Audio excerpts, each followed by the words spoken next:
I want to just really quickly do a follow-up video on the Benro G2 ball head. I put it on the tripod legs and just wanted to show what it looked like proportionally, a little bit more about the friction control, and then show it with a heavier setup on it. So I have a full frame camera with a 70 to 200 lens, which is a pretty common heavy setup. Get it locked in here. And right now I have the knob tightened all the way down, and with its weight capacity, this is well under the weight capacity, and there's no issue as far as stability with the camera moving back and forth or side to side, even when put at extreme angles. When tightened down, it's extremely solid. There's not going to be any movement. So for some of those landscapes of faraway objects, where you need to be really still at those long focal lengths, this is great. And then with the friction control completely untouched and the ball completely loosened, it does tip, but it is nice and loose, so if you do need to follow a subject, it's loose enough to do that. But now what I'll do is I'll dial in kind of the friction and show the purpose of the friction control. So here on the friction control knob, I'm just going to slowly tighten this in. If I go all the way down, that's where, if you're locked into a composition, you don't want to accidentally loosen it at all. Even if I twist this knob now, get this out of the way, it still will not move the camera at all. And then if I want to be able to have a little bit of movement, I'm just going to loosen this slightly.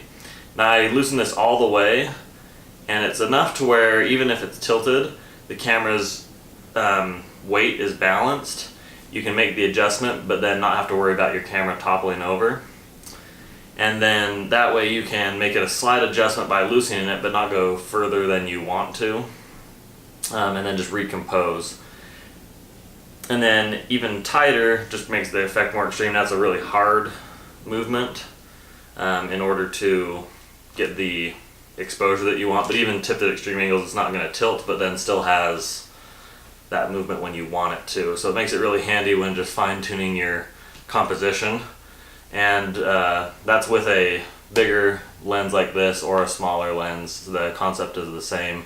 It just makes it so that you can make those fine movements but not have to worry about your camera going further than you want it to, or if you took your hand off of it, it wouldn't fall down. So that's the function of the friction control. Usually on ball heads there's a separate knob for that, but on this specific ball head it's all built into one with this little dial here on the main control knob.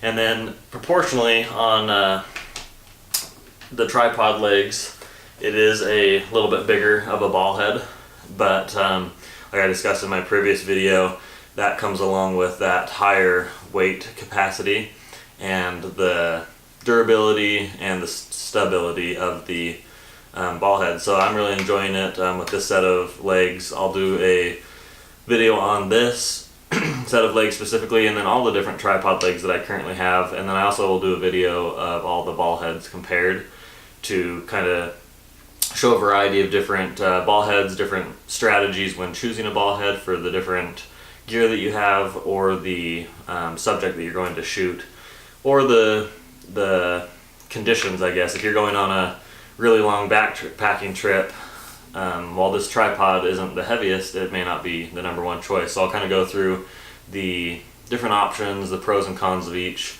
but hopefully this video is helpful to people looking at the G2 ball head, just to be able to see it a little more in action. I've used it out in the field, and it's very nice to be able to use the friction control knob along with the main one rather than having two separate ones that are easy to confuse.